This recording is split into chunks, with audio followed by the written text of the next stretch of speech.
শুরু হচ্ছে আজকের গল্প, ইয়াকুব ও রাশিয়া।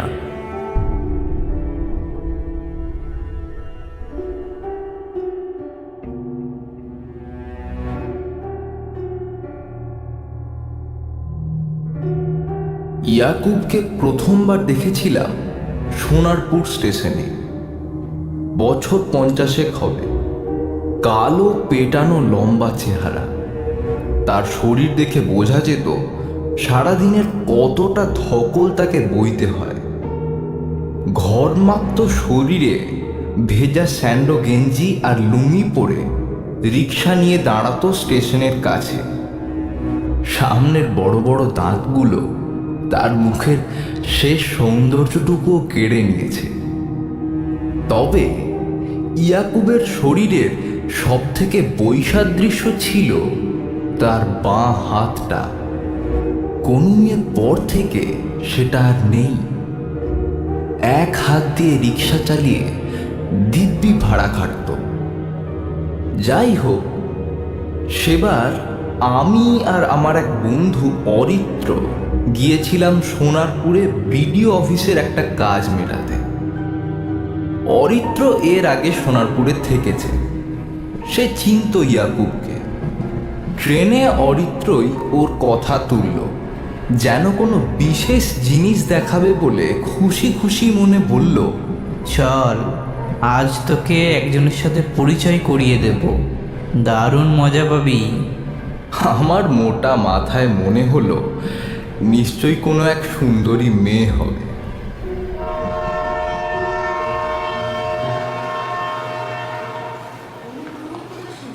স্টেশনে যখন নামলাম তখনই সে ইয়াকুবের কাছে নিয়ে এলো।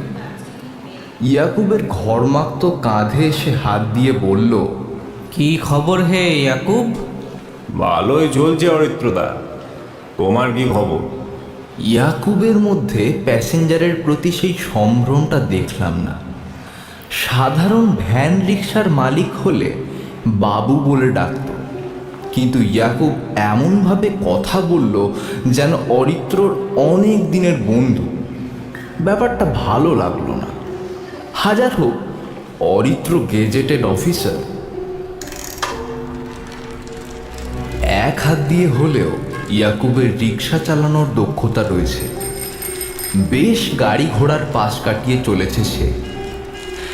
মে মাসের প্রচণ্ড গরমে ক্লান্তি নেই। ঘড়ির কাঁটায় তখন 1টা। লু বইছে। ইয়াকুব মুখে একটা গামছা বেঁধে রেখেছে। প্রচণ্ড তেষ্টা পেয়েছে দেখে অরিত্র ইয়াকুবের কাছ থেকে জল চেয়ে নিয়ে আমাকে দিল। কেমন ঘেন্না লাগলেও খেলাম। সাইনাসের প্রবলেম রয়েছে আমার। কপালের উপর চিনচিন করতে লাগলো। বিডিও অফিসে গেটের সামনে এসে অরিত্র বলল, শোন ভাই, তোকে আর ভেতরে গিয়ে কষ্ট করতে হবে না। তুই একটা কাজ কর, এই চায়ের দোকানটায় বস, চাটা খা আর ইয়াকুবের সাথে গল্প কর না। আমার বেশিক্ষণ লাগবে না, 1.5 ঘন্টার মধ্যে কাজ মিটে যাবে। একটু বস। হ্যাঁ। এরপর সে ইয়াকুবের দিকে তাকিয়ে বলল, এই ইয়াকুব, তুমি না এখানে থাকো, 1.5 ঘন্টার ভাড়া মিটিয়ে দেবো। যাওয়ার সময় ইয়াকুব পান খাওয়া সামনের দাঁত দুটো বার করে বলল, ঠিক আছে অরিত্রদা। আমি চায়ের দোকানে গিয়ে বসলাম। খাঁ খাঁ রোদ্দুর ছিল বাইরে, কিন্তু ইতিমধ্যেই দেখেছি আকাশে মেঘ। যাক, বাঁচবো এবার। সিগারেট ধরালাম।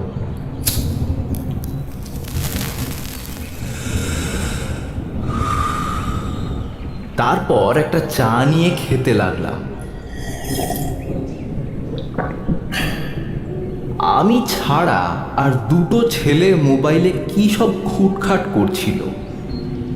ইয়াকুব দূরে বসে গামছা দিয়ে গা মুছছে।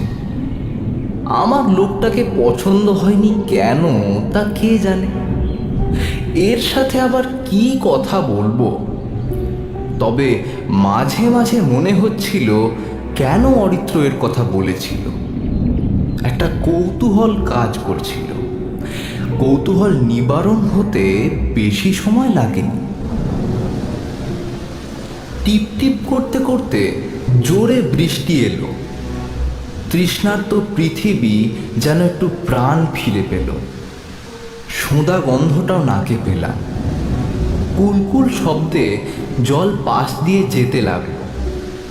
ইতিমধ্যে ইয়াকুব চায়ের দোকানে ঢুকে বসলো। কিছুক্ষণ পর লক্ষ্য করলাম সে বৃষ্টির দিকে ফিরে গুনগুন শব্দে কিছু একটা বলছে, পা নাড়াতে নাড়াতে। কি বলছে? কানটা খাড়া করে শুনলাম। কশ্চিৎ কান্ত বিরহ গুরুনা স্বাধিকারাৎ প্রমত্ত শাপেন এ কি? মহিমা। এ তো দেখি কালিদাসের মেঘদূতের শ্লোক দিব্যি সংস্কৃতে বলছে। যা পড়তে গিয়ে আমাদের দাঁত ভেঙে যাওয়ার জোগাড় হতো, এ তো দেখি দিব্যি বলে যাচ্ছে। তারপর জীবনানন্দের কবিতাগুলো পরপর আউড়ে গেল। দিয়ে গেছে বাধা, আমি তা ভুলিয়া গেছি। শেষ হলো বোধে এসে। ধুলো আর কাদা। বড়ই কৌতূহল হলো আমার। লোভ সামলাতে পারলাম না। বলে ফেললাম, ইয়াকুব, তুমি আপনি কতদূর পড়াশোনা করেছেন? সে একটু মুচকি হাসল। কাঁধ থেকে গামছা নামিয়ে বলল, তুমি করে বলুন, রিক্সাওয়ালাদের এর থেকে বেশি সম্মান প্রাপ্য নয়। বুঝলাম তার এই পেশার প্রতি অতটা ভালোবাসা নেই। এরপর সে বলল, এইটা অব্দি পড়েছিলাম দাদা। আমি একটু অবাক হয়ে বললাম, তাহলে এত কিছু জানো কিভাবে? ইয়াকুবের মনটা একটু খারাপ হলো। অন্যদিকে তাকিয়ে সে বলল, বাবা মারা গেল, উনিও তো রিক্সায় চালাতেন, আমিও নেমে গেলাম এই পেশায়। দিন আনা দিন খাওয়া সংসার হলে যা হয় আর কি। কাউকে না কাউকে তো দায়িত্ব কাঁধে নিতেই হয়। তারপর? তারপর আর কি, পড়াশোনায় ভালোই ছিলাম। বই পড়ার খুব নেশা ছিল। ডিগ্রি না পেলেও লাইব্রেরি থেকে প্রচুর বই এনে পড়েছি। একবার তো মাকে বলেছিলাম আবার পড়ব। বলল, তাহলে তোর মাকে আর তোর বোনকে কে খাওয়াবে? মাঝে মাঝে বুঝলেন একটু সন্দেহই হয়, আমারই মা তো। ইয়াকুব দাঁত বার করে হাসতে লাগলো। বললাম, তারপর থেকেই কি? আমার কথা থামিয়ে দিয়ে ইয়াকুব বলল, না না, এর মধ্যে বহুবার চেষ্টা করেছি পেশা পাল্টানোর, কিন্তু সেটাও আমার কপালে নেই, বুঝলেন? কেন? সে অনেক কাহিনী। একবার তো রাশিয়ায় গেছিলাম। আমি শুনে মেরুদণ্ড সোজা করে বসলাম। ব্যাটা বলে কি, রাশিয়ায় গেছিল? ইয়াকুব কাটা বাঁ হাতটা তুলে দেখিয়ে বলল, এটা ওখানকার প্রাপ্তি। তাই নাকি? এ বড়ই ভয়ঙ্কর কাহিনী দাদা। আমি নিশ্চিত যে সেই ভয়ার্ত কাহিনী আপনি শেষ অবধি সহ্য করতে পারবেন না। আমি চাই না বাবা ওই ভয়াবহ কটা দিন যেন আমার শত্রু হয় কখনো। পৃথিবীতে আমি হয়তো একমাত্র প্রাণী যে সেই সব দুর্বিষহ পরিস্থিতিতে পড়েও এখনো বেঁচে রয়েছে। সে থাক, সেসব বলতে গেলে এখন সন্ধে হয়ে যাবে। ঘড়ির দিকে তাকিয়ে বললাম, এখনো 1 ঘন্টা বাকি, তুমি বলো। আর যদি অরিত্র এসেও পড়ে, ক্ষতি নেই, দুজনে মিলেই তোমার গল্প শুনবো। বাইরে তখন ভালোই বর্ষা নেমেছে, মাঝে মাঝে বজ্রপাতের আওয়াজ। দোকানে লোডশেডিং হয়ে প্রায় অন্ধকার হয়ে এসেছে। এহেন পরিবেশে একটা বিড়ি টেনে তার গল্প বলা শুরু করলো ইয়াকুব।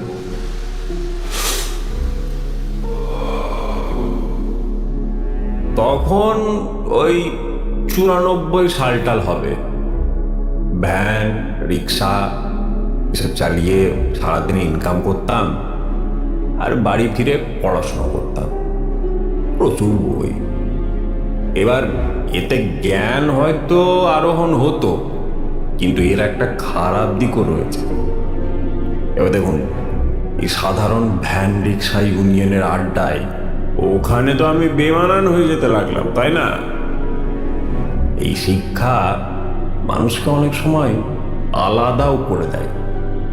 তাই ওসব কাজ ছেড়ে দিয়ে এই হোটেলে ছোটোখাটো কাজ, এই চৌকিদারের কাজ এসবও করতে লাগলাম। বাবা তো একটা পয়সাও রেখে যায়নি, আবার এদিকে একটা বোন রয়েছে মাথার উপর। অনেক কষ্টে কিছু টাকা জোগাড় করে বোনের বিয়েটা দিলাম। কদিন পর মাও মারা গেলেন। এই বিশাল বিশ্ব সংসারে আমি তখন একা। এবার সেদিক দিয়ে একটু সুবিধাও হলো, চাপটাও কমে গেল। তো ভাবলাম বিদেশ যাব, কিছু ভালো ইনকাম করে নিয়ে এসে একটা ব্যবসা শুরু করতে হবে। এই সময়ই আমার এক বন্ধু 1 লাখের সাথে আমার পরিচয় করিয়ে দিল। সে বেটা বিদেশে দেশের মানুষ সাপ্লাই দিত। উন্নত দেশ, ওখানে তো কাজের মানুষের অভাব। সেখানে কয়েকটা মাস কাজ করতো, একটা ভালো ইনকাম করে আবার চলে আসতো। এই 1 লাখ সেই সময় আমাকে রাশিয়ার অফারটা দিল। সেখানে কোনো এক আর্মি ক্যাম্পে নাকি কিছু লোক লাগবে ওখানে কাজ করার জন্য। তা রাশিয়ার যেটা সংবিধান, সেই অনুযায়ী প্রত্যেকটা মানুষের কাজ পাওয়ার অধিকার রয়েছে। বোধহয় 1930 সালের পর সেখানে এমপ্লয়মেন্ট এক্সচেঞ্জটাই উঠে গিয়েছিল। আমেরিকা বা আমাদের দেশে যখন মানুষ বেকারত্বে ভুগছে, তখন রাশিয়ায় 15 থেকে 25 লাখ, ভাবতে পারছেন, 25 লাখ সরকারি পদ খালি। লোকের অভাব তো। সেখানে কম দামে বাইরের মানুষ পেলে তো তাদের সুবিধায়। এক নিঃশ্বাসে বলে বিড়িটা ফেলে দিয়ে ইয়াকুব বলতে লাগলো, ক্রেমলিন, লেনিনগ্রাদ এসব নামগুলো যখন শুনতাম, তখন মনের মধ্যে কেমন একটা বিপ্লব বিপ্লব লাগতো। 1 লাখ বলেছিল, সাথে মোটা জ্যাকেট নিস, খুব ঠান্ডা। ভেবেছিল আমি বোধহয় এত জানি না। রে ক্রেমলিন, লেনিনগ্রাদ এসব আমাকে কে দেখাবে? আমি তো বেড়াতে যাইনি, গিয়েছি কাজে, আবার অন্যের পয়সায়। বাবু, আমার সাথে আরো 4 জন ছিল, সমীর, অমিত, শঙ্কর, শঙ্কর আর 1 লাখ। 1 লাখের বয়স ওই বছর 40, তবু বাকিদের বয়স ওই আমার মতোই, বছর 25 এরকম। সকলে পড়াশোনা জানা ছেলে, কিন্তু গরিব, তাই পেটের টানে আজ এখানে। মস্কোতে পৌঁছলাম সকালের দিকে, কিন্তু আমাদের রাস্তা অনেকটা দূরে। যেতে যেতে হয়তো আরো 2 দিন লাগবে। যে জায়গাটা ম্যাপে দেখতাম, সেখানে পা দিয়ে দাঁড়িয়ে আছি, ভাবতেই কেমন হচ্ছিল।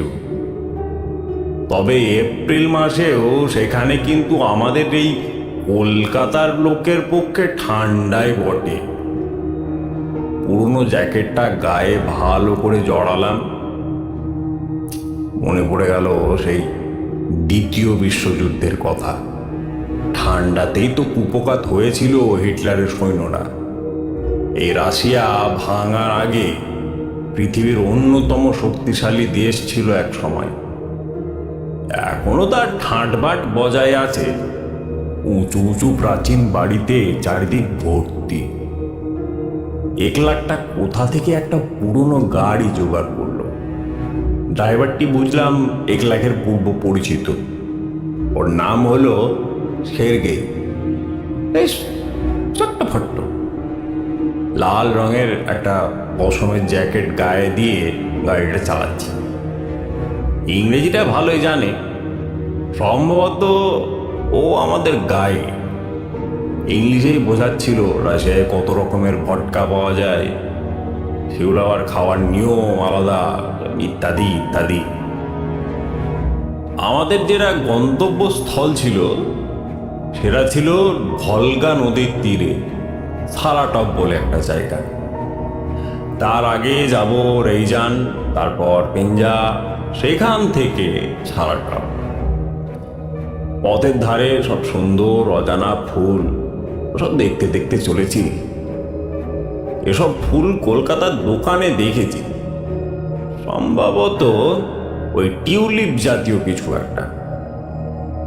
অমিত বেশ ঠান্ডা প্রকৃতির ছেলে, এই শঙ্করটা বেশ ডাকা বুকো, কিন্তু সমীরকে আমার ঠিক পছন্দ হলো না।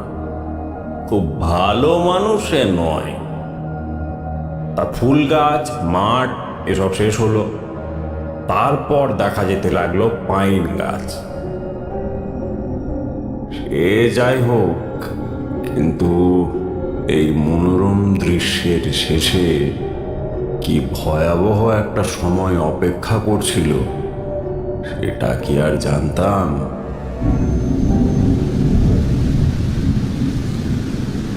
একটা পা বেঞ্চির উপর তুলে আর একটা পা ছড়িয়ে দিল ইয়াকুব। আমার দিকে তাকিয়ে বলল, একটা সিগারেট হবে? আমি পকেট থেকে একটা সিগারেট বার করে দিলাম। বৃষ্টি তখনও ঝমঝম করে পড়ে চলেছে, মাঝে সাঝে বৃষ্টির ছাঁট এসে গায়ে লাগছে। পাশে থাকা বিশাল বটগাছটার জন্য অনেকটা বাঁচা, মাঝে মাঝে বজ্রপাতের আওয়াজও হচ্ছে। ইয়াকুব বলল, আসলে সেসব কথাগুলো মনে পড়লে এখনো কেমন ভয় ভয় করে, তাই সিগারেটটা চাইলাম। আরে ছাড়ো সব, তারপর কি হলো বলো। ইয়াকুব আবার বলা শুরু করলো, চলেছি তো চলেইছি, আর সন্ধে হয়ে গেল শুধু এই রেইজান অবধি পৌঁছতে। এদিকে টুকটাক লোকের তো অভাব নেই। আর মুশকিলটা হলো কি জানেন তো, কেউ ইংরেজিটা জানেই না বলতে গেলে। আর আমরা সবাই বাঙালি, তাই চায়ের খোঁজ করতে লাগলাম। সের্গেই অনেক কষ্ট করে চায়ের ব্যবস্থা করলো, কিন্তু ও মুখে দেওয়া গেল না। অগত্যা সরাইখানা থেকে কফি জোগাড় করে আর একটা ওই রুটি নিয়ে খেলাম। রাতে ওখানেই থাকার ব্যবস্থা হয়ে গেল।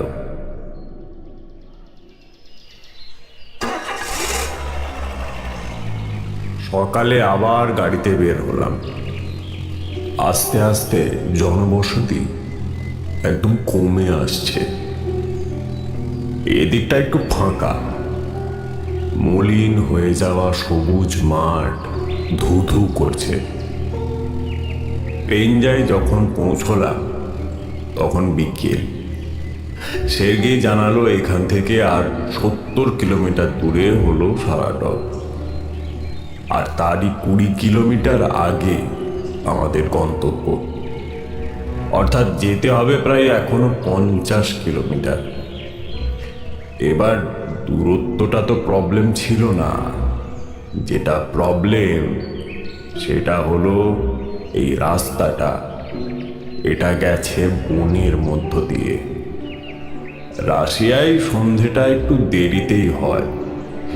এবার 7:30 পৌনে 8টা বেজে যায়। পেঞ্জা থেকে কিছু খেয়ে আমরা বের হলাম। বনের মধ্যে ছোট কোনো গাছ নেই, সব বিশাল বড় বড় পাইন গাছে ভর্তি। এখানে অবশ্য একটু জলদি অন্ধকারটা নেমে আসে। নিস্তব্ধতা মাঝে মাঝে ভেঙে দিচ্ছে ঘরে ফেরা পাখির ডাক। রাত নামলে কুয়াশা আর ঠান্ডায় নিজেকে গ্রহান্তরে আছি বলে মনে হয়।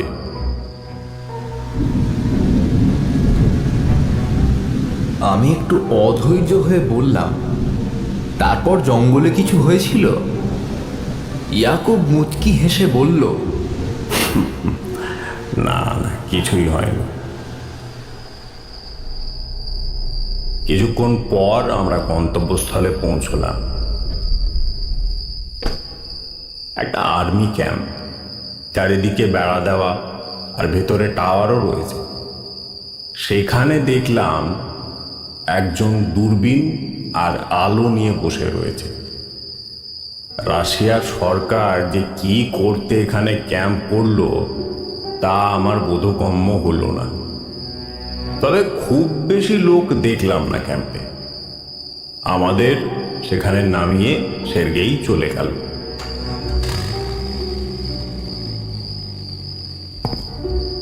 আমরা ভেতরে এলাম। অন্ধকারে সেভাবে আলো তো চোখে পড়লই না। মনে হচ্ছিল যেন এখানে কোনো ইলেকট্রিসিটি নেই।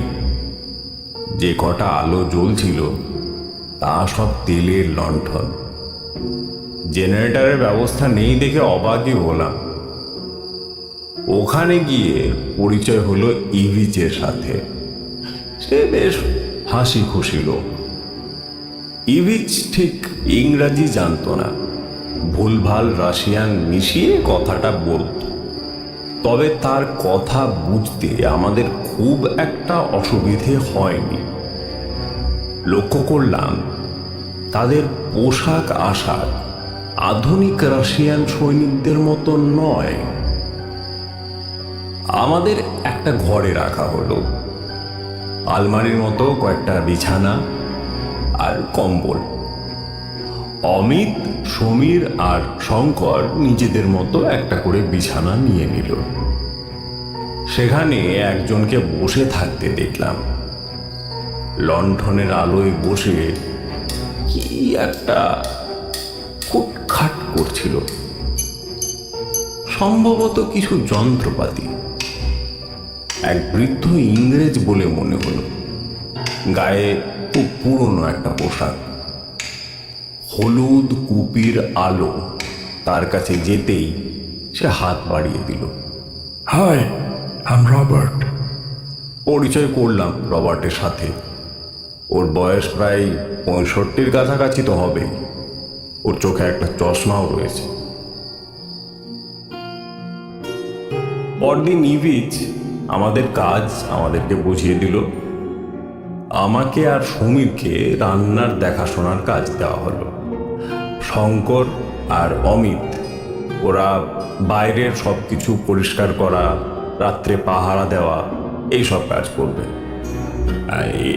একটা কথা বলে রাখা ভালো, আমাদের সাথে যারা গিয়েছিল তাদের মধ্যে আমি কিন্তু খুব বেশি আত্মিক হতে পারিনি। কেন তা ঠিক জানি না, হয়তো তারা বিভিন্ন সব জেলা থেকে এসেছিল বলেই। মোটমাট কথা, টাকার জন্য এসেছি। একলাকের সাথে চুক্তি অনুযায়ী এখানে 4 মাস থাকতে হবে, আর তার জন্য প্রায় 1 লাখ টাকা দেবে তারা। তখন ওই টাকার কত দাম। সকালে আর্মি ক্যাম্পটা ঘুরে ঘুরে দেখলাম। বিশেষ কিছুই নেই, কয়েকটা ছোট ছোট ঘর। পাণ্ডব বর্জিত এই জঙ্গলে কোনো ইলেকট্রিসিটি তো ছিল না, আর কাঠের বেড়ার বাইরে ছিল সেই বিশাল জঙ্গল। আমাদের রান্নার ঘরটিতে সব কিছুর সুবিধেই ছিল। রোজ বানাতে হতো চিকেন কিয়েভ, বিফ আর ক্যাবেজ রোল। সবই প্রায় শিখিয়েই দিয়েছিল এই বেচ। পুরো ক্যাম্পে আমরা ধরে মাত্র 15 জন, আর তাদের লিডার জন সোভিচ। এই সোভিচ হচ্ছে মধ্যবয়স্ক। ওর ঠাঁট পাঁট দেখলে বোঝা যেত সেই ছিল মেজর। সবাই তাকে কর্নেল বলে ডাকত। ইয়া মোটা গোঁপ। ওই দেখে স্ট্যালিনের কথা মনে পড়ত। খেতে দেওয়ার সময় আমাকে দেখে বলল, আর ইউ ইন্ডিয়ান? আমি বললাম, হ্যাঁ ভদ্রলোক খুব খুশি হলেন, গান্ধীজির কথা বললেন, তিনি নাকি ইন্ডিয়ানদের খুব ভালোবাসেন। আমিও যে লেনিন, স্ট্যালিন এদের ভক্ত সেগুলো বললাম। ভদ্রলোক অবশ্য তাতে ভীষণ খুশি হলেন না, বরং একটু মুচকি হাসলেন। 80 দশকের রাশিয়ান পত্রিকাগুলো তো পড়তাম। আমি জানতাম রাশিয়ার 1000 জনের মধ্যে 990 জনই পড়ুয়া। পৃথিবীতে আর কোনো দেশই এমন নেই। এবারে কর্নেলও তার ব্যতিক্রম নয়। আমার মুখে টলস্টয়, ভস্টেভিস্কি, তুর্গেনিভ এদের কথা শুনে তো প্রায় জড়িয়েই ধরে নাকি। খুব জলদি তার সাথে আমার বন্ধুত্ব হয়ে গেল। আমার যোগ্যতা 8 পাস শুনে তো স্তম্ভিত হয়ে গেলেন। বললেন, বাবা, ভারতে 8 পাস মানুষদের এত জ্ঞান? কয়েকটা দিন বেশ ভালোই গেল। আমার রান্না ছাড়া তেমন কোনো অন্য কাজ ছিল না। ক্যাম্পের চারিদিক ঘুরে ঘুরে দেখতাম, আর সোভিচ আর রবার্টের সাথে কথা বলতে বলতেই সময়টা কেটে যেত। রবার্টটা অত কথা বলতো না, সে নাকি ডাক্তার। এবার এখানে কেন এলো, কিভাবে এলো, সেটাও একটা রহস্য। বেড়ার বাইরের পরিবেশটাও বেশ রহস্যময়। আমাদের তো ওদিকটায় যাওয়ার অনুমতিও ছিল না। সপ্তাহখানেক এভাবে চলে যাওয়ার পর একদিন ভোরে অমিত এসে আমাকে বলল, জায়গাটা ভালো লাগছে না ইয়াকুবদা। আমি বললাম, কেন রে? কাল রাতে আমি টাওয়ারে ছিলাম, রাত 2টো, প্রায় ঠান্ডায় কাঁপছি আর ঝিমোচ্ছি। শঙ্কর তখন গেটে, দেখলাম জঙ্গলে কিছু একটা নড়তে। আমি হেসে বললাম, ওরে, জঙ্গলে বাঘ ভাল্লুক থাকবে সেটাই তো স্বাভাবিক। এত ভীতু কেন রে তুই? না না, বাঘ ভাল্লুক নয়, বাঁদর বা হনুমানের মতো কিছু। চোখটা আবার বাঘের চোখের মতো জল জল করছিল। চাঁদের আলোয় ভালোই দেখতে পেলাম। সে হবে কিছু হয়তো। এত দূরের দেশ, কত সব প্রাণী আছে, সব কি জানা যায়? তুই একটু সাবধানে থাকিস।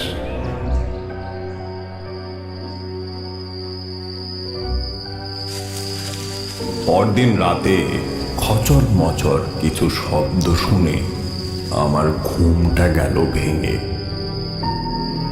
জানলা দিয়ে তাকিয়ে কিছুই দেখতে পেলাম না, তবে ওপরের জঙ্গলের দিকে একটা নড়াচড়া দেখতে পেলাম। অমিত আবার সকালে এসে বলল, কাল দেখেছিলে ইয়াকুবদা? বললাম, হ্যাঁ, তবে জন্তুই হবে মনে হয় কিছু। আমি যে ভুল ছিলাম সেটা পরদিনই প্রমাণিত হয়ে গেল। রাত 2টো বাজতে শব্দটা কানে পেলাম। কাঠের ঘরের ফাঁক দিয়ে আমি বাইরেরটা দেখতে লাগলাম।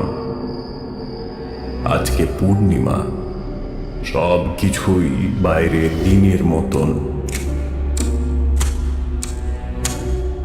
3-4 মিনিট নিঃশ্বাস বন্ধ করে তাকিয়ে রইলাম কোনো অজানা ভয়ের উদ্দেশ্যে।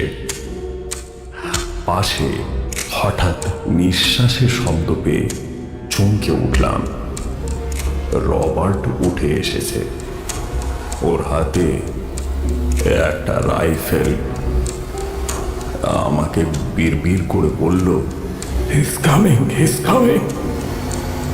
আরো 5 মিনিট ওভাবে এইভাবেই থাকলাম দুজনে চুপচাপ।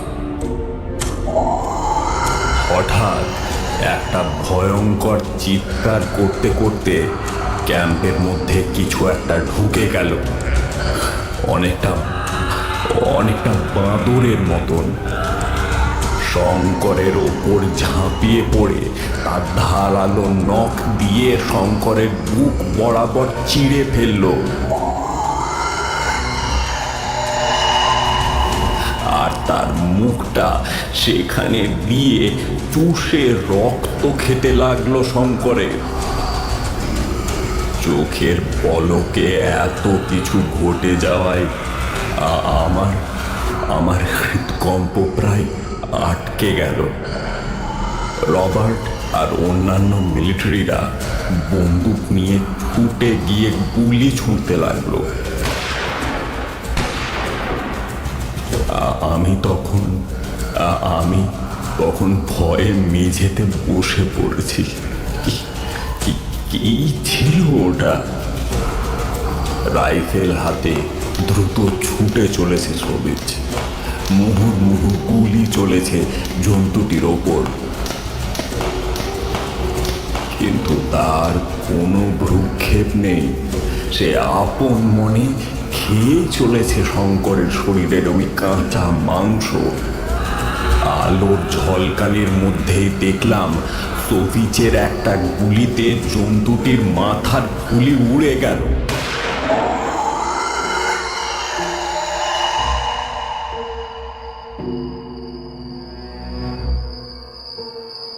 মুহূর্তের মধ্যে সব নিস্তেজ। মিলিটারিরা সব নিচে নেমে এলো। আমি আর রবার্টও গেলাম কাছে। দেখলাম শঙ্করের বুক চিরে কয়েক তাল মাংস তুলে নিয়েছে সে। অমিতের তো সেটা দেখেই বমি পেয়ে গেল। পাশেই ছিটকে পড়ে আছে সেই জন্তুটা। ইভেজ টর্চ মারল সেই দিকে। না, সে তো কোনো জন্তু নয়, সে তো মানুষ। তবে তার শরীরে রয়েছে বড় বড় লোম, যেন কোনো প্রাগৈতিহাসিক মানব।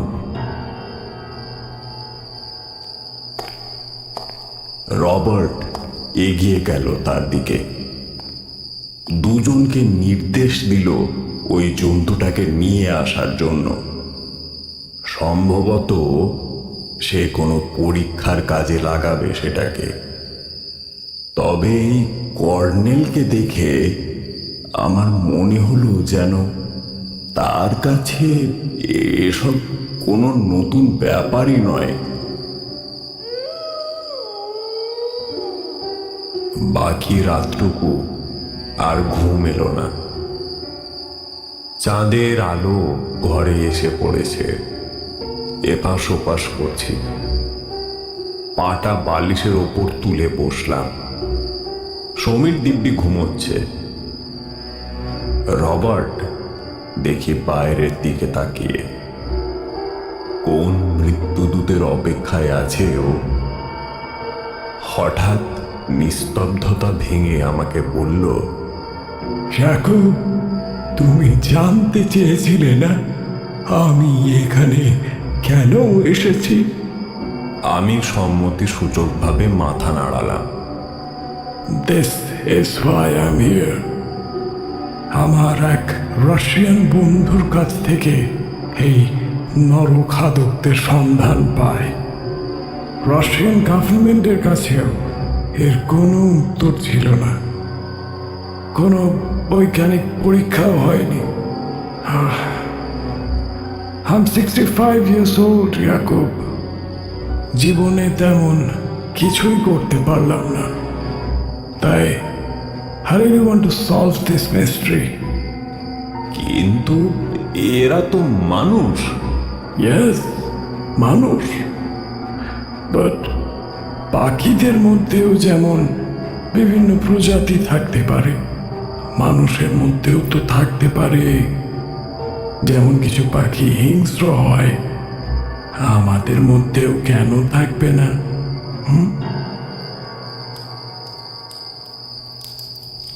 পরদিন সন্ধ্যাবেলায় ফায়ার প্লেসের সামনে বসে রয়েছেন কর্নেল সোবেজ, হাতে ভদকার গ্লাস, মাথায় পশমের টুপি আর গায়ে লম্বা ফার কোট। প্রায় মাতাল অবস্থায় তিনি একা, যেন কোনো অজানা অনুশোচনায় বিধ্বস্ত। অন্ধকার ঘরে শুধুই ফায়ার প্লেসের আলো।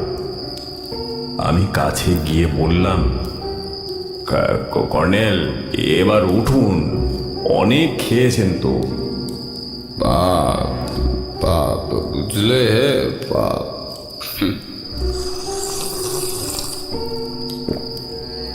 পাপ কাউকে ছাড়ে না, সব পাপের ফল।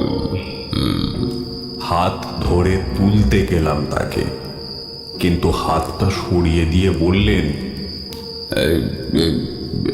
এখানে বসো, কথা আছে। আরে তুমি তো আছো এখানে, যার সাথে একটু কথা বলে আমি শান্তি পাই। বলুন কর্নেল। কর্নেল হেলান দিয়ে সিগারটা ধরিয়ে বললেন,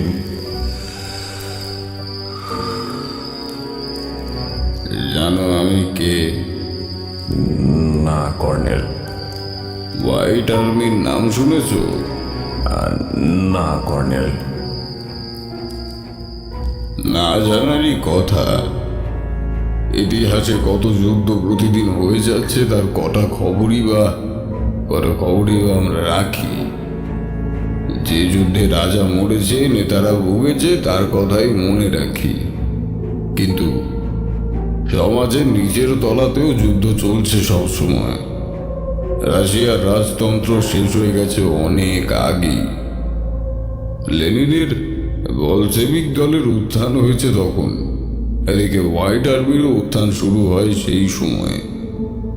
তারা কমিউনিস্ট বিরোধী রাজতন্ত্রের সমর্থক। বলশেভিক দলের বিরুদ্ধে যুদ্ধ ঘোষণা করে দেয় 1917 সাল থেকে। 1924-এ লেনিনের মৃত্যুর পর পেনজা ও সারাটভের দিকে ভয়ানক গৃহযুদ্ধ শুরু হয়। এই হোয়াইট আর্মির অন্যতম নেতা ছিলেন আন্টন ইভানোভিচ দানিকিন। যাই হোক, যুদ্ধ তো শেষ হয়, কিন্তু এর প্রভাব পড়ে পরবর্তী 10-15 বছর ধরে। প্রচণ্ড দুর্ভিক্ষ শুরু হয়। এখানকার মফস্বলের মানুষরা খিদের জন্য কুকুর, বিড়াল, ইঁদুর, এমনকি কাদামাটি খাওয়াও শুরু করে। এর পরের অবস্থা আরো ভয়ানক। বেঁচে থাকার জন্য মানুষ মানুষকে খুন করতে থাকে এবং তার মাংস খাওয়া শুরু করে। এমনই ভয়াবহ অবস্থা তখন যে পুলিশ মানুষ খুন করার রিপোর্ট পর্যন্ত নিতে চাইতো না, কারণ বেঁচে থাকার জন্য মানুষ খুন করা তখন স্বাভাবিক ব্যাপার হয়ে গিয়েছিল। একবার তো এক মহিলাকে ধরা হয় যে সংসারকে বাঁচানোর জন্য এক মেয়েকে মেরে রান্না করেছিলেন বলে। এখানেই শেষ নয়, মানুষের কবর থেকে লাশ বার করে এনে খাওয়া শুরু করলো। এমন অবস্থা যে সেই সময় পুলিশ দিয়ে কবরখানা পাহারা দিতে হতো। এরপর অ্যান্টন মারা যায় 1947 সালে।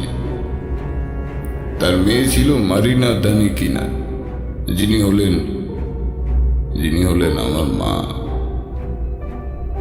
এইসব ঘটনার প্রায় 30 বছর পর হঠাৎ সারাটভে পুলিশ এক হাত খাওয়া লাশের সন্ধান পায়। তারা ভেবে নেয় এটা কোনো জঙ্গলি জানোয়ারের কাজ। প্রায় 20-25টা লাশের খোঁজ পাওয়ার পর তারা তন্ন তন্ন করে খুঁজেও কিছু পেল না। এমনকি কেউ হিংস্র জন্তুও দেখেনি। এই ঠিক 5 বছর পর আবার একই ঘটনা ঘটতে থাকে। রাশিয়ান সরকার অনেক সেনা পাঠিয়েও কিছু উদ্ধার করতে পারেনি। ঠিক 5 বছর অন্তর অন্তর এপ্রিলের পূর্ণিমার দিকে এক সপ্তাহ এমন হয় আমি রাশিয়ার আর্মিতে ছিলাম। ঘটনা জানার পর আমি বুঝতে পারি কাদের জন্য এসব হয়েছে। দাদুর পাপের প্রায়শ্চিত্ত করতে 10 জনের একটা আর্মি দল গঠন করলাম। বারবার চেষ্টা করেও রাশিয়ান সরকার যখন হাল ছেড়ে দিয়েছে, আমি তখন ওই পুরনো ক্যাম্পটায় এলাম। আমি জানি ওরা কারা। ওরা সেই নরখাদকদের বংশধর। সব ঠিক হয়ে যাওয়ার বড় নরমাংসের লোক তারা সামলাতে পারেনি। তারা এই জঙ্গলের কোনো গুপ্ত জায়গায় থাকে। প্রতি 5 বছরে একবার তারা সে লালসা মেটায়।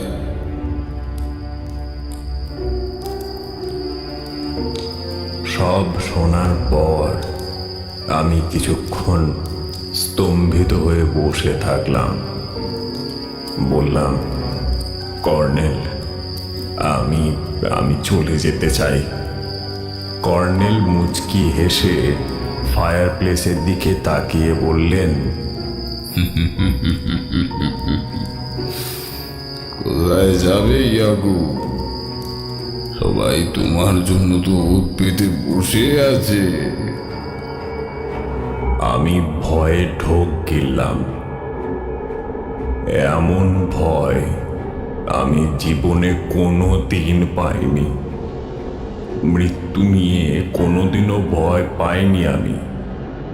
অনেক মৃত্যু চোখের সামনে দেখেছি, কিন্তু শঙ্করের মৃত্যু ও আমার রক্তের জল ঠান্ডা করে দিয়েছে। সত্যি, মৃত্যু যে এত ভয়ঙ্কর হতে পারে জানতাম না। ভোরে অমিতের সাথে দেখা হতে বুঝলাম সে ভয়ানক মানসিক অশান্তিতে রয়েছে। পশ্চিমবঙ্গের মেদিনীপুর গ্রামের ছেলে সে, এসব কি তার সয়? আমাকে বলল, আর থাকতে চাই না এখানে ইয়াকুবদা।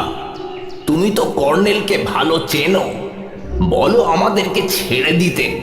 চাই না টাকা, এর থেকে ওই অফিসের গেটম্যান হওয়া অনেক ভালো।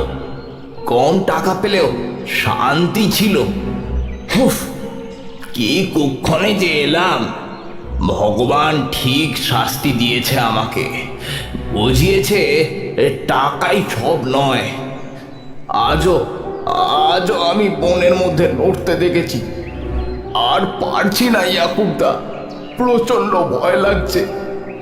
ওকে জড়িয়ে ধরে শান্ত করলাম। বললাম, আমি কর্নেলের সাথে আগে কথা বলেছি রে। ও তো বলছে বাইরে আরো অনেক বেশি রিস্ক। তাহলে কি করব? কর্নেল তো বলল 1 সপ্তাহ এমন হবে, তারপর সব ঠিক হয়ে যাবে। পরদিন সকালে শঙ্করকে দাহ করা হলো। হিন্দু বলে এটুকু সম্মান তাকে দেওয়া হলো।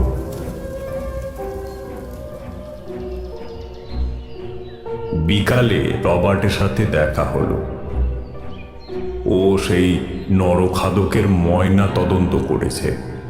বলল, মানুষের সাথে বিশাল কিছু পার্থক্য নেই, তবে তাদের মাসেলের স্ট্রেংথ অ্যান্ড সাইজ একটু বড়, আর ব্রেনে গিলুর পরিমাণটা কম।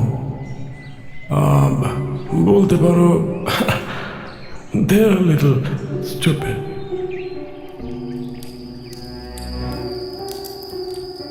রাত প্রায় 10টা অবধি আমি কর্নেলের কাছে থাকি। ওনাকে খাইয়ে তারপর ঘরে ফিরি।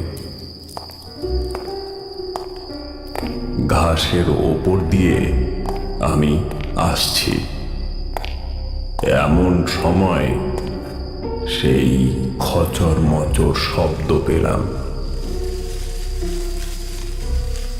আমাদের ঘরের পিছনের অন্ধকার জায়গাটা থেকে।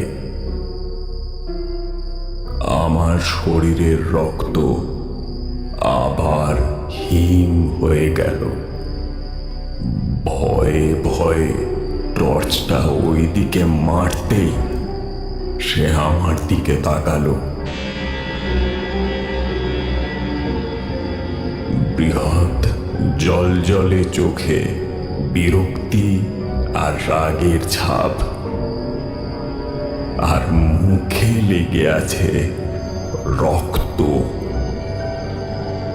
কোনো এক সৈনিককে মেরে তারই আহার করতে ব্যস্ত ছিল সে।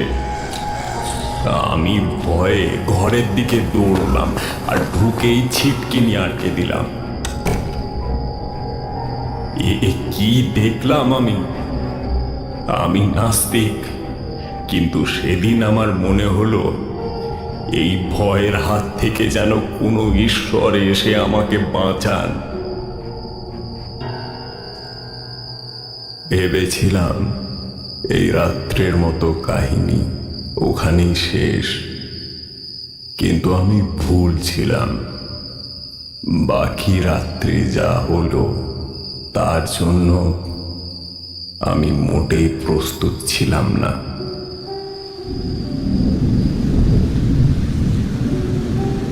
এরপর ঘটতে থাকলো আমার জীবনের সব থেকে ভয়ঙ্করতম সময়। সেই দীর্ঘ রাত আমার জীবনে আগে কখনো ঘটেনি। ইয়া আল্লাহ বলে চোখ বুঝল ইয়াকুব।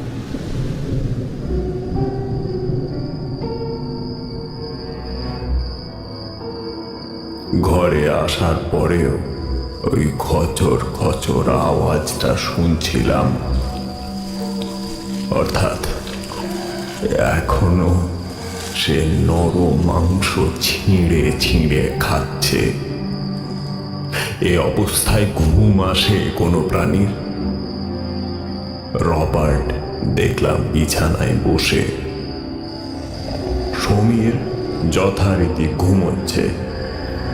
সে একটা নির্দয় বিবেকহীন মানুষ, এখনো তার কাছে অর্থটাই বড় হয়ে দাঁড়িয়েছে।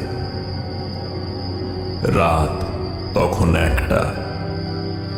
হঠাৎ একটা গুলির আওয়াজ পেলাম, একটু পর আবার একটা। কান খাড়া করে শুনছি, যেন যমদূত এসে মৃত্যু ঘণ্টা বাজিয়ে চলেছে। ক্রমশ বেড়ে চলেছে শোরগোল। রবার্ট আর আমি উঠে দাঁড়িয়ে আবার জানলার কাছে গেলাম। আবার সেই ভয়ঙ্কর দৃশ্য, তবে এবার আরো হাড় হিম করা। ক্যাম্পের উঠোনের ওপর ছড়িয়ে ছিটিয়ে রয়েছে নরমুণ্ড আর শরীরের বিভিন্ন অংশ, কোথাও হাত, কোথাও বা পা। আর উঠোনে হামাগুড়ি দিয়ে ঘুরে বেড়াচ্ছে কয়েকটি নর খাদর।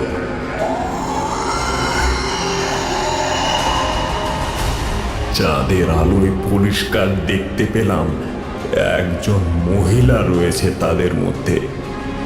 শরীরে কোনো বস্ত্র নেই, আর সাথে দুটো 7-8 বছরের বাচ্চা। তারা একটা পা মুখে নিয়ে চিবোনোর চেষ্টা করছে। উফ, সে কি ভয়ঙ্কর দৃশ্য! না, এরা তো মানুষ নয়। মানুষ কি এমন করতে পারে? রবার্ট আস্তে আস্তে বলল, আমি জানি তুমি কি ভাবছো। এরা কি মানুষ, তাই না? হ্যাঁ ইয়াকুব, এরা মানুষ, কিন্তু মানুষের মাংস যেমন এদের শক্তিশালী করেছে, তেমনি করেছে অমর। Immortal Yakub, immortal. কিন্তু সৈন্যগুলো সব গেল কোথায়? আমাদের বাইরে যেতে হবে ইয়াকুব। আমি শুনে চমকে গেলাম। এখন বাইরে? রবার্ট আমার হাত ধরে টেনে হিঁচড়ে আমাকে বাইরে আনলো। পিছন দিয়ে লুকিয়ে লুকিয়ে সেনাদের ঘরের উদ্দেশ্যে গেলাম।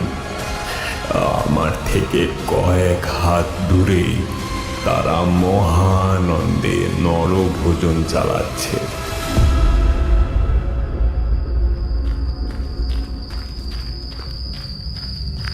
ঘরটার কাছে এসে ঠেলা দিতে দেখলাম অজস্র লাশের ছড়াছড়ি। তাদের পুরো শরীর চিরে ফেলা হয়েছে, কাউকে পিষে দেওয়া হয়েছে। হঠাৎ অন্ধকারে পেলাম আবার সেই খচর খচর শব্দ। রবার্ট নিঃশ্বাস বন্ধ করে ঘরের কোণার দিকে আলো ফেলতেই দেখল আরেক নরখাদক সেখানে ভোজনে ব্যস্ত। আলো ফেলতেই সে ঘুরে তাকালো আমাদের দিকে। রবার্ট ভয়ে কাঠ হয়ে গেল। লাইটটা অফ করার মতনও ক্ষমতা ছিল না তার। সেই জলজলে বৃহৎ চোখ যেন আমি আগে কোথাও দেখেছি। হ্যাঁ, কয়েক ঘন্টা আগেই তো দেখলাম তাকে ঘরের পিছনে। তখন যে কেন আমি সবাইকে ডেকে দিলাম না, এরই কাজ এসব। মৃত্যু তখন আমার চোখের সামনে। সে আস্তে আস্তে এগিয়ে আসতে লাগলো। তার লোমশ শরীর নিয়ে যখন সে এগিয়ে আসছে, মনে হচ্ছিল কোনো বাঁদর বা হনুমান জাতীয় প্রাণীকে জোর করে দু পায়ে হাঁটানো হচ্ছে। সেই মুহূর্তে খুব দেশের কথা মনে পড়ছিল জানেন, আর অনুশোচনায় ভুগছিলাম।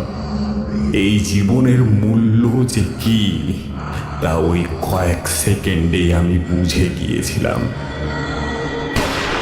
হঠাৎ একটা গুলি পিছন দিক থেকে এসে তার মাথাটা ভেদ করে চলে গেল, আর মুহূর্তেই লুটিয়ে পড়ল জন্তুটা। ঘরের আরেক কোণ থেকে গুলিটা ছুঁড়েছিল এভেজ। তার কাছে গিয়ে দেখলাম তার শরীরের অর্ধেক অংশ নেই। কেউ যেন ছিঁড়ে নিয়েছে সেটাকে।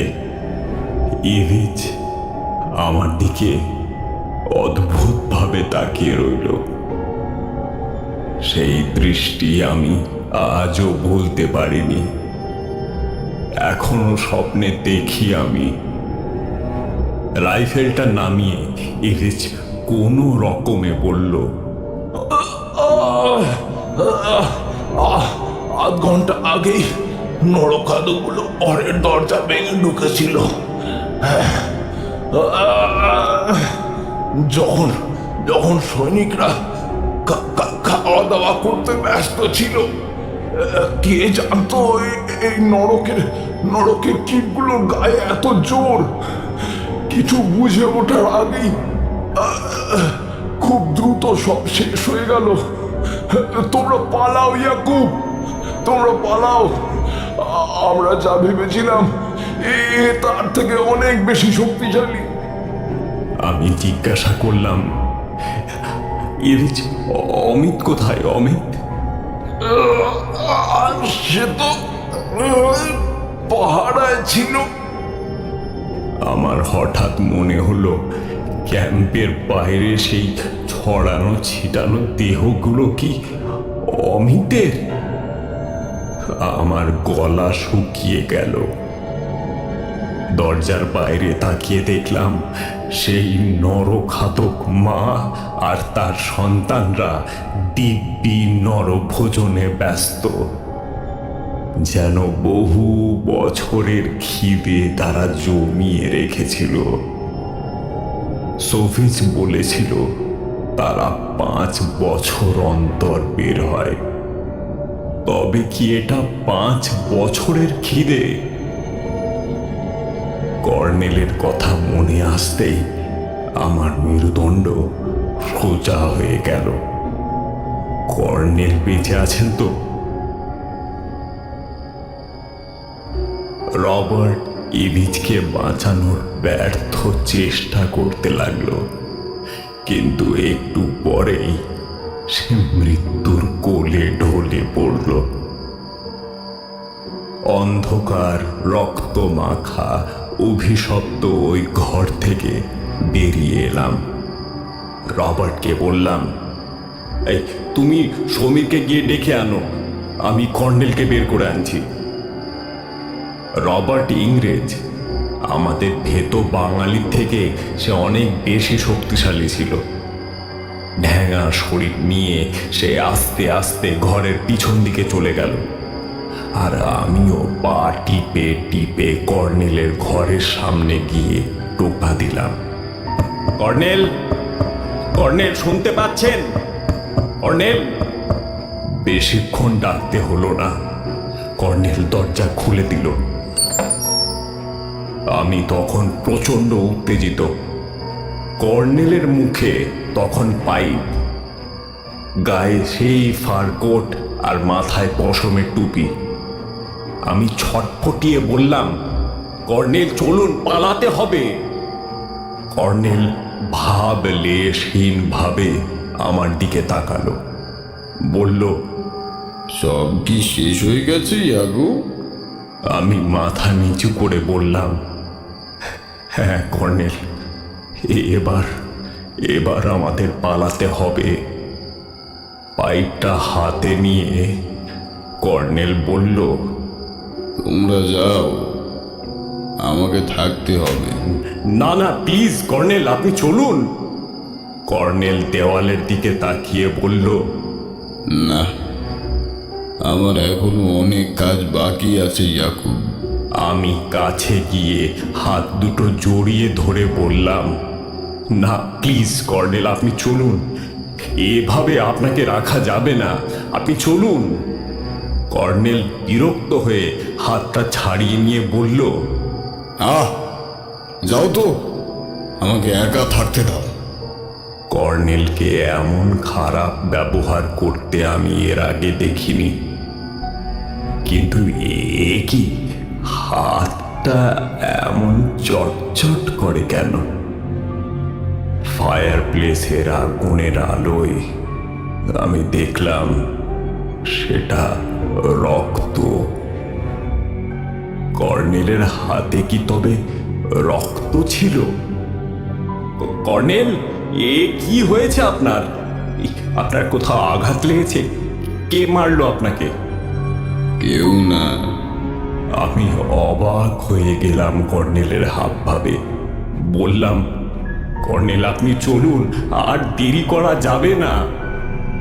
কর্নেল ভডকার বোতল থেকে একটা পেগ আমাকে দিয়ে নিজে এক চুমুক নিয়ে বলল, আরে যাবে যাবে, এই দেখো, আমার ঘরটাই শুধু ইটে, বাকি ঘরগুলো সব কাঠে। আমার ঘরের দরজাটা লোহার, এত জোর ওদের বোধহয় নেই। তাই বলে আপনি এখানে কতক্ষণ থাকবেন? ভোরের আলো উঠলে চলে যাব। তার আগে তোমাকে আমার দাদুর কিছু গল্প বলি, শোনো। গল্প? এ সময় আবার কি গল্প কর্নেল? কর্নেল আমার দিকে একটা সাদা কালো আঁকা ছবি ছুঁড়ে দিল। আমি ছবিটা ফায়ার প্লেসের আলোয় দেখতে লাগলাম। সম্ভবত সেটা ওই দুর্ভিক্ষের ছবি। চারিদিকে ছড়িয়ে ছিটিয়ে রয়েছে মানুষের শরীরের নানা অংশ, আর সেগুলো খেয়ে যাচ্ছে নরখাদকেরা। এমন সময় দরজায় আওয়াজ হলো রবার্টের। ওপেন দ্য ডোর, দরজা খোলো, জলদি জলদি দরজা খোলো। আমি গিয়ে দরজাটা খুলে দিলাম। রবার্ট হাঁপাতে হাঁপাতে এসে বলল,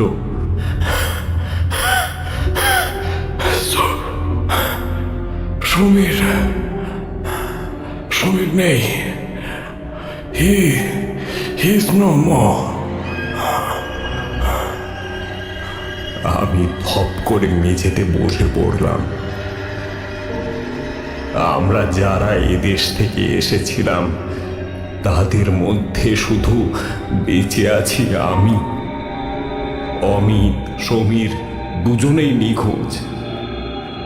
রবার্ট বলল, আমাদের বাইরে যেতে হবে ইয়াকুব। কর্নেল আবার বলল, তোমরা এই ঘরে সেফ, দুজনে বসো, ভোরবেলায় আমরা বেরোবো। কর্নেল এবার পাইপ ধরিয়ে বলল,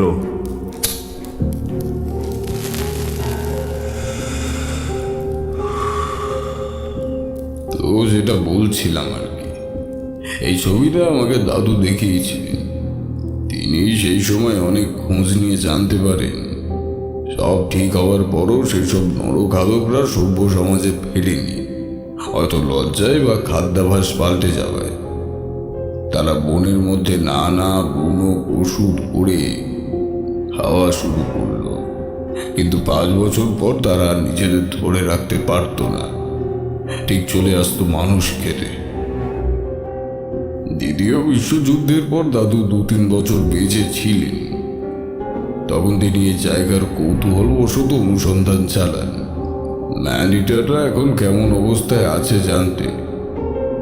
তো তিনি অনেক রিসার্চ করে খোঁজ পেলেন নরখাদকদের সময়ের সাথে সাথে বৃদ্ধ জীবনকে জয় করছে, তার সাথে অপরন্ত শক্তি পেয়েছে, যেন অমরত্ব। এসব বলার সময় কর্নেল যেন অনেক বেশি উত্তেজিত হয়ে যাচ্ছিল। রবার্ট বলল, আপনার দাদু সফল হয়েছিলেন? না, পারেনি। তার আগেই দাদুর হার্ট অ্যাটাক হয়। যাই হোক, এরপর যখন আমার বয়স 40 পার হলো, আমি অনুসন্ধান চালালাম। যা তথ্য পেলাম তাতে মনে হলো দাদু ঠিকই বলেছিল। তখনই এই প্ল্যানটা মাথায় আসে। আমরা একটু অবাক হয়ে বললাম, কি প্ল্যান? কর্নেল মুচকি হেসে বললেন, কি আবার? মানুষের মাংস খাওয়ার। মানে কি বলছেন কর্নেল? মাথাটা কি খারাপ হয়েছে আপনার?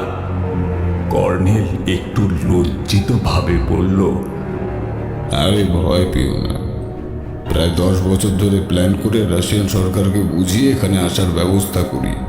আমি জানতাম ওই হিংস্র নরখাদকগুলি আমাদের কয়েকজনকে নিমেষেই মেরে ফেলবে। তখনই সুযোগ। কি সুযোগ?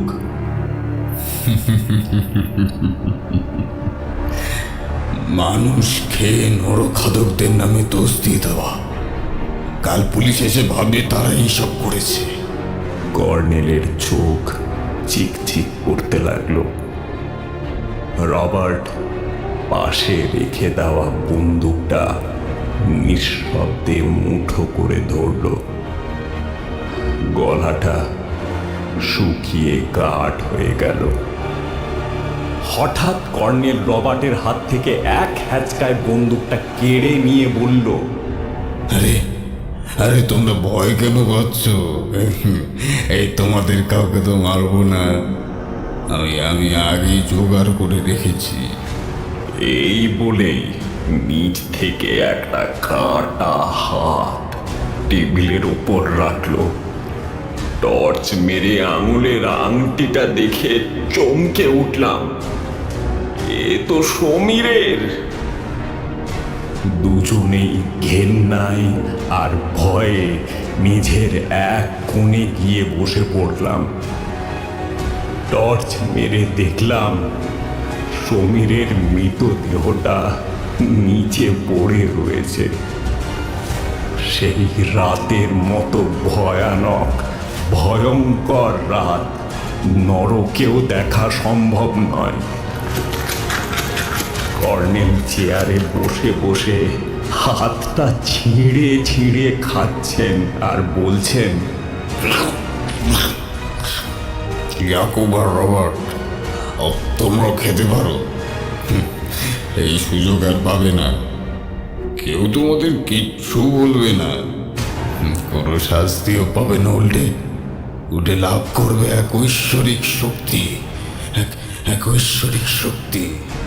ওই ঠান্ডাতেও আমাদের দুজনের কপালে ঘাম ঝরতে লাগলো।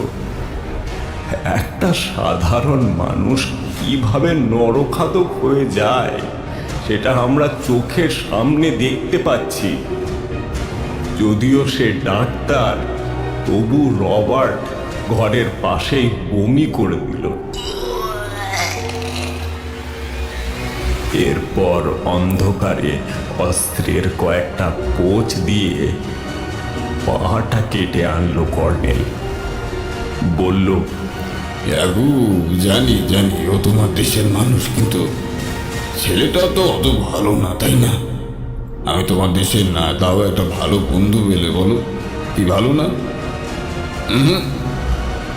ওঠার চেষ্টা করো না রবার্ট, তোমার বন্দুকটা কিন্তু আমার কাছেই আছে।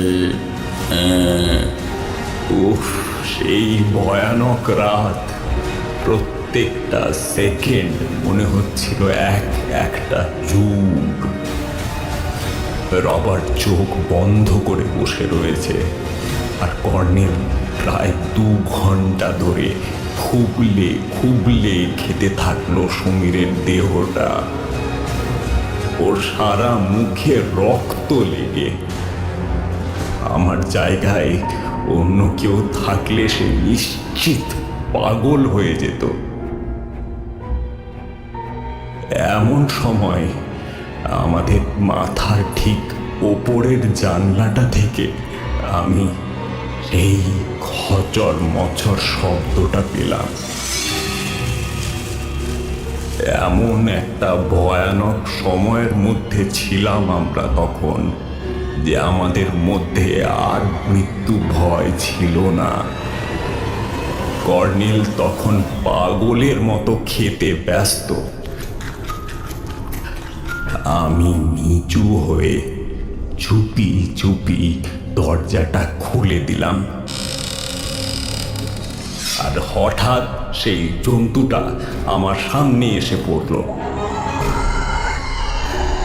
কর্নেল খাওয়া থামিয়ে থমকে গেল।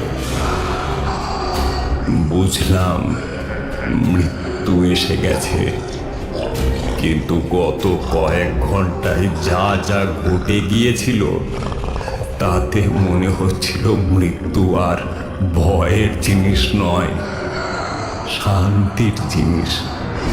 তাই ভয় আমি পেলাম। কয়েক সেকেন্ডের মধ্যেই টেবিল থেকে কাটারিটা নিয়ে নিজের হাতেই একটা কোপ বসালাম।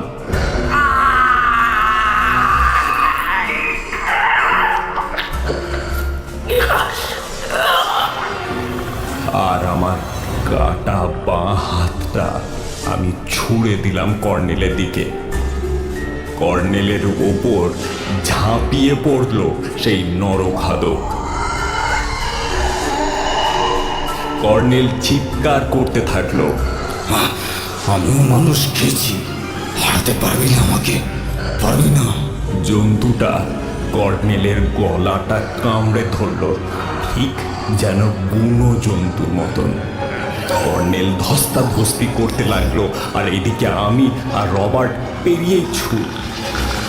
আর সেই ছুট আর থামতেই চাইছিল না, যেন নরক থেকে ছাড়া পেয়েছি। এদিকে বুঝতে পারছি যে আমাদের পিছনে কিন্তু তারা আসছে। বাগানের অন্ধকারের ভিতর দিয়ে বড় বড় গাছের মধ্য দিয়ে আমরা চলেছি।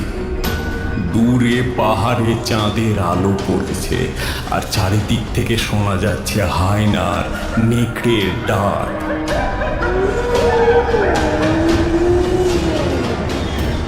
1 ঘন্টা ধরে আমরা দৌড়তে থাকলাম। এরপর আল্লাহর দয়ায় সূর্য উঠল।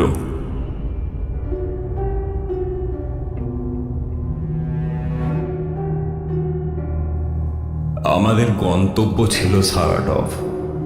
20 কিলোমিটার পথ অতিক্রম করার পর অবশেষে দুপুরের দিকে ওখানে পৌঁছলাম।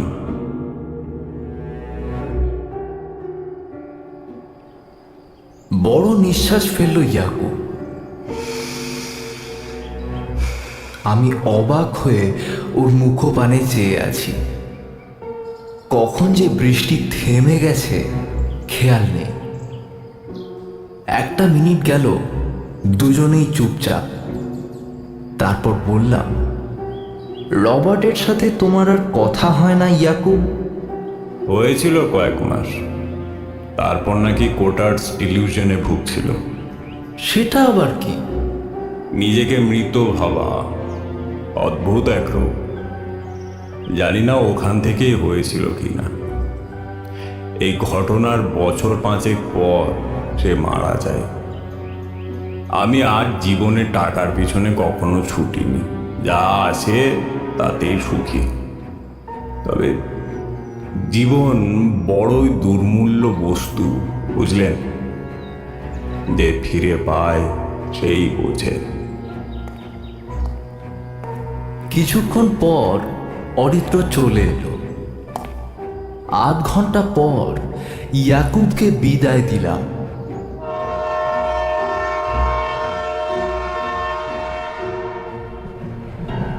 ট্রেনে উঠে বারবার ওর কথা মনে পড়ছিল। সত্যি পৃথিবীতে বড়ই অদ্ভুত মানুষ আছে, আর অদ্ভুত তাদের অভিজ্ঞতা। আমাকে মন মরা দেখে অরিত্র বলল, কিরে, চুপ কেন? ভাই, ইয়াকুবের এক বীভৎস অভিজ্ঞতার কথা শুনলাম আজ, জানিস? ও, তোকেও মুরগি বানিয়েছে?